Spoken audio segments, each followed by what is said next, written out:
नमस्कार। आज हम एक ऐसी जगह की कहानी में उतरेंगे जहां कहते हैं हवा में भी एक अजीब सी ठंडक घुली हुई है। एक ऐसा वीरान किला जहां जाने से आज भी लोग डरते हैं। ये कहानी किसी किताब की नहीं बल्कि राजस्थान की धरती से जुड़ी है और इसका नाम है भानगढ़। तो चलिए इस कहानी की शुरुआत करते हैं। राजस्थान के अलवर जिले में अरावली की पहाड़ियों के बीच खड़ा है भानगढ़ का किला। दिन के उजाले में तो ये एक खूबसूरत ऐतिहासिक धरोहर जैसा लगता है, लेकिन जैसे ही रात होती है इसकी पहचान पूरी तरह से बदल जाती है। अब जो बात सबसे ज्यादा चौंकाती है वो ये है, ये कोई सुनी सुनाई कहानी नहीं बल्कि भारतीय पुरातत्व सर्वेक्षण यानी कि सरकार की तरफ से लगाई गई एक आधिकारिक चेतावनी है। जरा सोचिए, एक सरकारी संस्था जो हर बात का वैज्ञानिक तर्क ढूंढती है, उसने भी ये मान लिया कि ये जगह रात में सुरक्षित नहीं है। यही सवाल भानगढ़ के रहस्य को और भी ज्यादा गहरा कर देता है। तो असली सवाल यही है, भानगढ़ में आखिर हुआ क्या था? क्यों एक हंसता खेलता रोशनी से भरा शहर आज एक खंडर में तब्दील हो गया है? इन सवालों का जवाब ढूंढने के लिए हमें समय में सैकड़ों साल पीछे जाना होगा। तो चलिए हम सब चलते हैं समय में पीछे 16वीं सदी में, उस दौर में जब भानगढ़ सिर्फ एक खंडर नहीं था बल्कि एक ऐसा समृद्ध और जीवंत राज्य था जिसकी रौनक दूर दूर तक मशहूर थी। सोचिए, सुबह मंदिरों में शंख बजते, दोपहर को बाजारों में इत्र और मसालों की खुशबू हवा में घुली रहती और शाम होते ही घरों के आंगन दियों से रोशन हो जाते। इसकी कहानी 1573 में शुरू होती है जब राजा भगवंत दास ने इसकी नींव रखी, लेकिन इससे एक चमकते हुए शहर में बदला उनके बेटे राजा छत्र सिंह ने।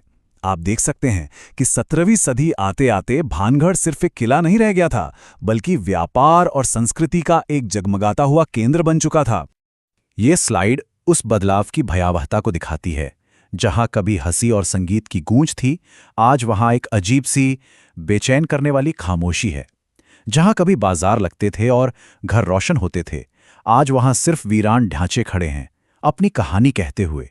और इस सुनहरे राज्य के दिल में बसती थीं राजकुमारी रत्नावती, राजा छत्र सिंह की 16 साल की बेटी। वो सिर्फ खूबसूरत ही नहीं थी बल्कि बेहद समझदार भी थीं और सही मायनों में पूरे राज्य की आंखों का तारा थीं। लेकिन कहते हैं ना, हर कहानी में एक खलनायक होता है। भानगढ़ की कहानी में वो था एक तांत्रिक सिंधु सेवड़ा, जिसकी काली नजर राजकुमारी पर पड़ चुकी थी। सिंधु सेवड़ा भानगढ़ की पहाड़ियों की आड़ में रहता था और काले जादू का माहिर माना जाता था। लोग उसके नाम से भी कांपते थे। उसकी बुरी नीयत और तंत्र मंत्र की शक्ति उसे बेहद खतरनाक बनाती थी। यहां पर हम उसका पूरा प्लान देख सकते हैं।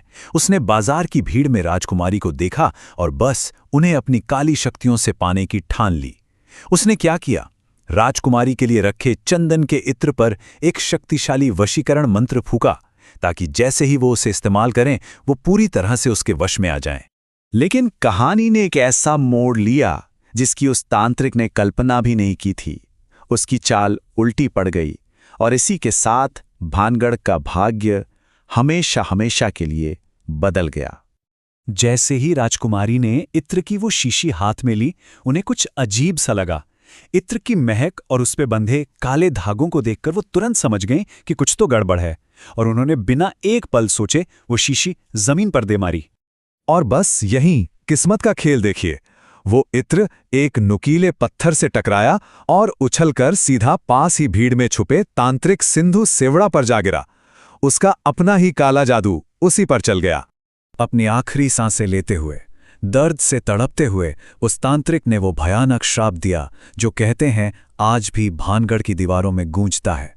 उसने कहा, रत्नावती, तूने आज मुझे हरा दिया, लेकिन ये तेरी आखिरी जीत होगी। मेरा श्राप है कि भानगढ़ का हर एक इंसान मरेगा और उनकी आत्माओं को कभी कभी शांति नहीं मिलेगी। और वो श्राप सच होने लगा। भानगढ़ पर जैसे मुसीबतों का पहाड़ टूट पड़ा। फसलें सूख गईं, कुएं सूख गए और फिर एक पड़ोसी राज्य ने अचानक हमला कर दिया। उस भयानक युद्ध में राजा छत्र सिंह और राजकुमारी रत्नावती दोनों मारे गए। वो खूबसूरत शहर राख और खंडहर में तब्दील हो गया। ये तो थी सदियों पुरानी कहानी, पर क्या वो श्राप आज भी जिंदा है? चलिए एक हाल ही की घटना पर नजर डालते हैं जो इस सवाल को और भी डरावना बना देती है। कुछ साल पहले की बात है। दिल्ली से 3 दोस्त अर्जुन, विक्रम और नेहा सारी चेतावनियों को नजरअंदाज करके सूर्यास्त के बाद भी किले में रुक गए। शायद वो इस किंवदंती को परखना चाहते थे। जैसे ही अंधेरा गहराया, उन्हें एक अजीब सी परछाई दिखाई दी। जब अर्जुन ने अपने कैमरे से जूम किया तो उसके होश उड़ गए। उसने कांपती हुई आवाज में कहा, "ये क्या है?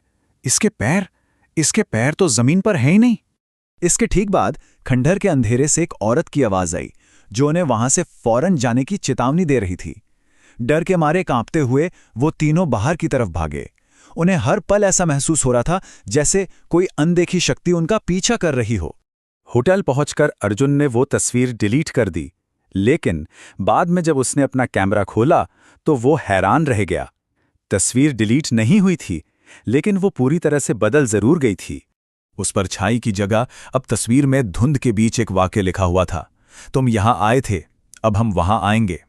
ये कोई मजाक नहीं था, ये एक सीधी धमकी थी जो शायद भानगढ़ की आत्माओं की तरफ से आई थी। तो क्या भानगढ़ की आत्माएं वाकई आज भी भटक रही हैं, एक सदियों पुराने श्राप में फंसी हुई? विज्ञान के पास शायद इसका कोई जवाब न हो, पर वहां के खंडहर और ऐसी अनगिनत कहानियां एक अलग ही हकीकत बयां करती हैं। सवाल ये नहीं है कि श्राप सच है या नहीं, सवाल ये है कि क्या कुछ जगहें अपनी कहानियों को हमेशा हमेशा के लिए जिंदा रखती हैं।